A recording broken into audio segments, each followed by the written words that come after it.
and envying her friends their happy endings. "There's got to be one man in this damned city who's worth dating." "What about humans?" Abby offered. Melissa glanced at her friend.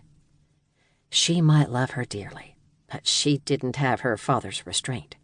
Dating a human with all that lovely, warm blood would be one long exercise in resisting temptation, and she had never been big on self-denial.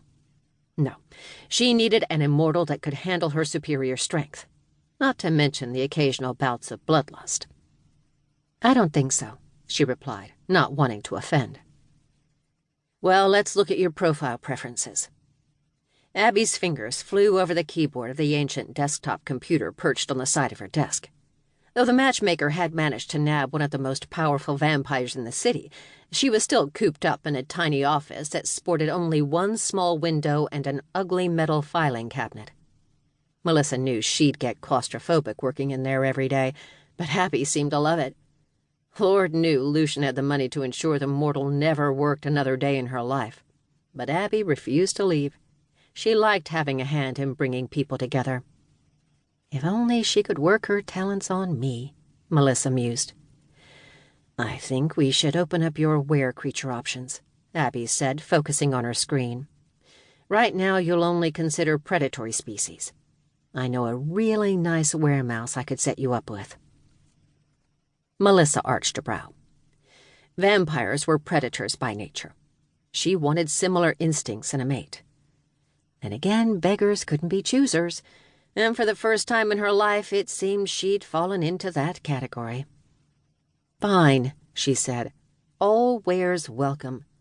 Maybe I'll meet that one special were-squirrel that changes my opinion forever." "Done," Abby said with a few clicks of her mouse.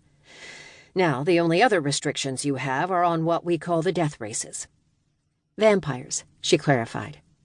Despite her fangs, she'd never been a fan of dating her own species.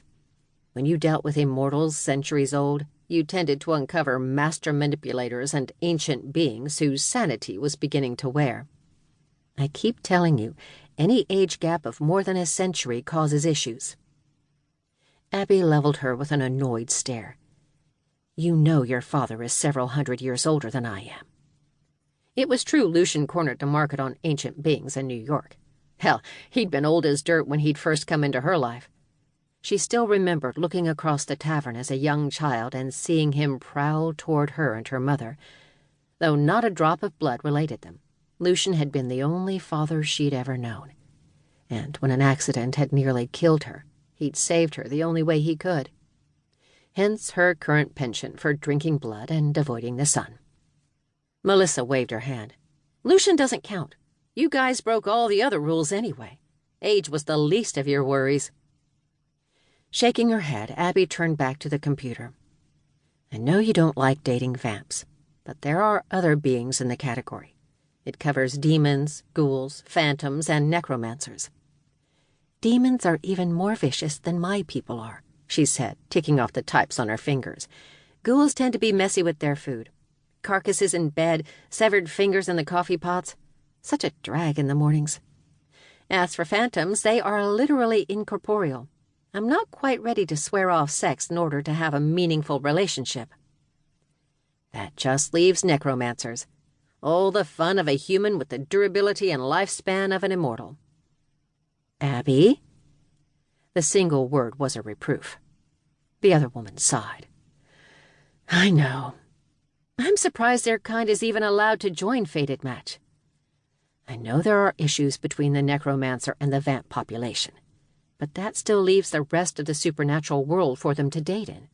They need help finding their mates just as much as any other species.